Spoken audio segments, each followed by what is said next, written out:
Sans doute, nous voulons être aimés. Notre paracha Kedoshim pose le principe de « tu aimeras ton prochain comme toi-même ».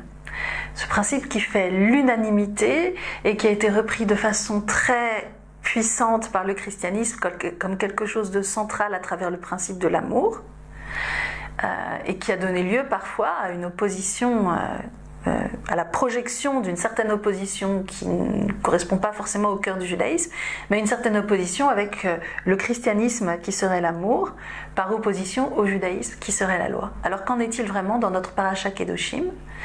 Et est-ce qu'on peut dire que l'amour suffit? Ou est-ce qu'on voudrait suivre Bettelheim dans son premier livre qu'il a écrit en 1950 qui s'appelle « L'amour ne suffit pas ». Alors est-ce que l'amour suffit?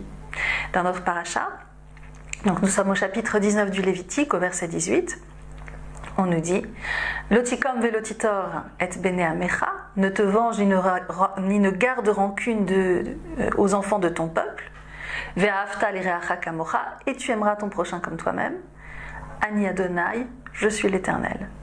Il y a donc la question de l'amour du prochain qui est centrale et qui est encadrée par un comportement, l'interdit de la vengeance, et par un principe théorique qui fait appel à un ordre transcendant qui est Ani Adonai, je suis l'Éternel.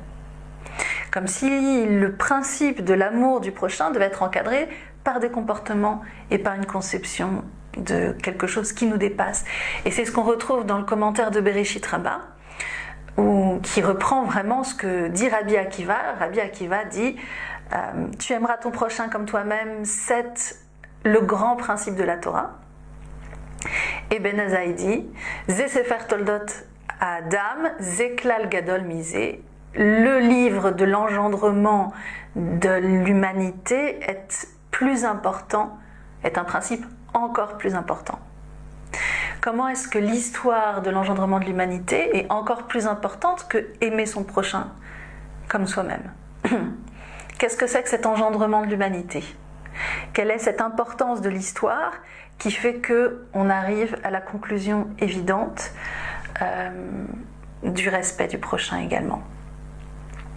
Ze Sefer Toldot Adam, ça fait référence à un verset de la Genèse qui parle de la création de l'homme à l'image de Dieu. Si tu considères que l'être humain est à l'image de Dieu, alors parce que tu respectes l'idée de la transcendance, tu vas respecter chaque personne. Parce que tu veux appliquer des principes qui sont fondamentaux pour toi, tu vas les appliquer à toutes les personnes que tu rencontres. À travers, c'est le principe de transcendance qui inspire ton respect au prochain. Contrairement à Rabbi Akiva qui dit, c'est l'empathie. L'autre il est comme toi, tu aimeras ton prochain comme toi-même. L'autre il est comme toi et au titre de cette égalité, vous allez vous apprécier et tu vas le respecter.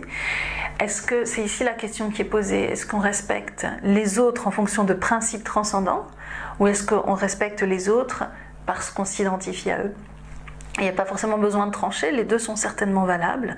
Et c'est certainement ce que dit également Hillel quand il reprend, c'est le nom de notre série, sur un pied, quand il doit résumer la Torah sur un seul pied. Dans le traité Shabbat, il dit « De ala chasane lechaverecha lo ta'aved » ce que tu détestes, ne le fais pas à ton prochain. Ce qui serait du côté de ce que pense Rabbi Akiva. Aime ton prochain comme toi-même. Ce que tu détestes, ne le fais pas à ton prochain. Zohi kol ha-Torah kula, nous dit Hillel, il continue. Voilà toute la Torah dans son ensemble. Donc comme si tous pouvaient se résumer à ce principe-là. Mais il ajoute, par ailleurs, tout le reste ce sont des commentaires. Va et étudie-les. C'est-à-dire que sans les commentaires, sans les mises en application, sans la retraduction concrète de cette obligation d'amour dans le quotidien, alors le grand principe risque de rester dans le flou, c'est en tout cas ce qu'enseigne la tradition juive. Bien sûr, il est possible d'envisager les choses autrement. Chacun envisage sa volonté d'alimenter le bien-être, le bon contact, l'amour de l'autre dans sa vie, on l'envisage chacun à notre façon. Mais la façon juive de l'envisager, c'est de dire il y a une volonté d'une ouverture du cœur, et autour de ça, elle doit passer par un certain nombre de principes une certaine discipline et un certain développement d'idées reliées à la transcendance et un certain nombre d'actes et d'actions au quotidien. Kedoshim, vous serez spéciaux.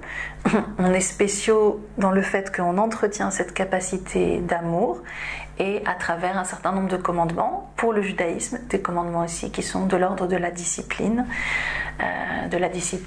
alimentaire, de la discipline de l'ordre des fêtes, du travail personnel, qui nous permet peut-être au mieux d'atteindre à cet objectif, qui est que ce soit principalement un sentiment d'amour qui gouverne notre relation à l'autre, d'amour qui s'exprime par de la gentillesse ou d'amour qui s'exprime à travers du cadre. L'amour peut suffire, mais il doit être encadré aussi par d'autres choses.